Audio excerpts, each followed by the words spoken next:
Hello everyone, I'm Sai Jasneer. Welcome back to my channel Sai Tech. In today's video, I'll try to talk about the Poco X3 Pro device. Is it worth of buying the mobile phone right now or not? So right now there is a sale going on, friends, in the Flipkart, and Poco X3 and the Poco X3 Pro both are having the sale in the right now, and the Poco X3 Pro is available for about 16,999. So let's see, friends, for this kind of price, is it worth of buying this mobile phone or not?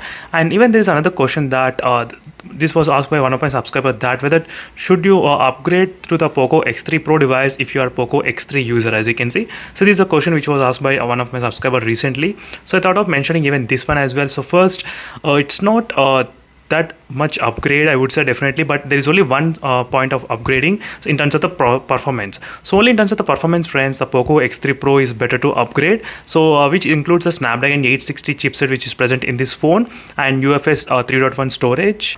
So apart from that, two reasons, there is no other reason to upgrade from the Poco X3 to the Poco X3 Pro device. So definitely, friends, you will definitely feel you will double the performance of the Poco X3 phone, but you should know your type of usage as well. If you are a gamer, then definitely you can upgrade, but there are even some other smartphones which are coming in the next couple of months, so which is a Poco F3 gaming type of smartphone. It might get released in India very soon, which is the Redmi K40 gaming.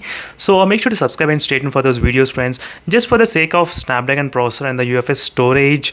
So if it means a lot to you, then definitely you can upgrade, but other than that, everything is going to be same. So even the battery is slightly less in this phone, and camera is also less in this phone.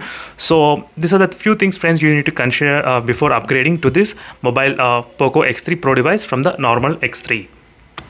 And everything, it's going to be same like the Poco X3, only in terms of the build quality, the camera and all the bump, everything is exactly same as it is, friends. Only the change is the Snapdragon and UFS processors. So remaining everything got decreased little bit. But let's begin with this kind of Poco X3 Pro device. For this kind of 16,999 rupees, is it worth of spending that much money on this phone or not particularly? So right now, friends, about the processor is the only one which is a main factor and selling point for this phone, which is under 20,000 rupees.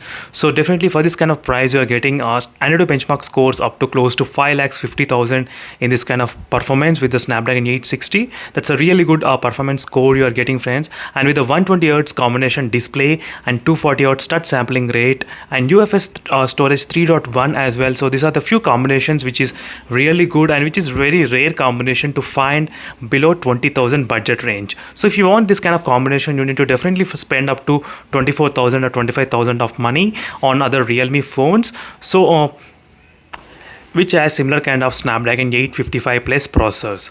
So in terms of the overall look and feel of the mobile phone, it looks exactly same and feels exactly same like the Poco X3 phone only. So in terms of the display as well, it's going to be same.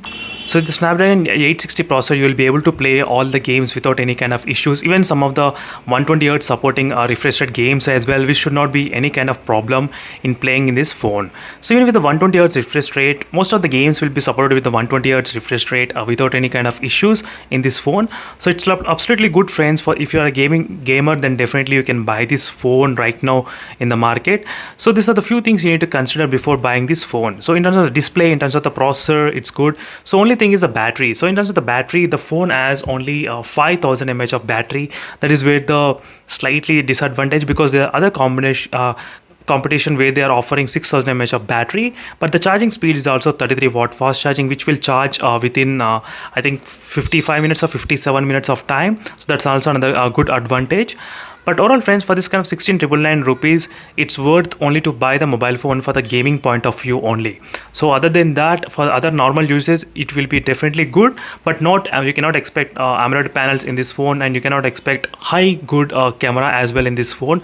So there are a couple of things you need to consider before buying this Poco X3 Pro for this kind of price range of 18,999. Again, if you go to the comments and the reviews as well, a lot of users, they did negative feedback about the camera particularly, and camera and the battery life, all the few things, and next display as well. But only the one thing which all of the users they like is the performance and the processor. That is only the most favorite thing of all the users. If you are facing any issues with the previous mobile phone like the Poco X3 in terms of the performance and everything, then definitely you can upgrade to the Poco X3 Pro only in terms of the performance wide. So thank you friends for watching this video, and that's it for this video. Overall, for 16999, in terms of the processor, it is a very value for the money. Apart from that, everything is quite normal nowadays, and there is no 5G as well in this phone, and that is another thing you need to consider before buying the smartphone. So thank you friends for watching this video, and see you in the next video friends. Until then, bye.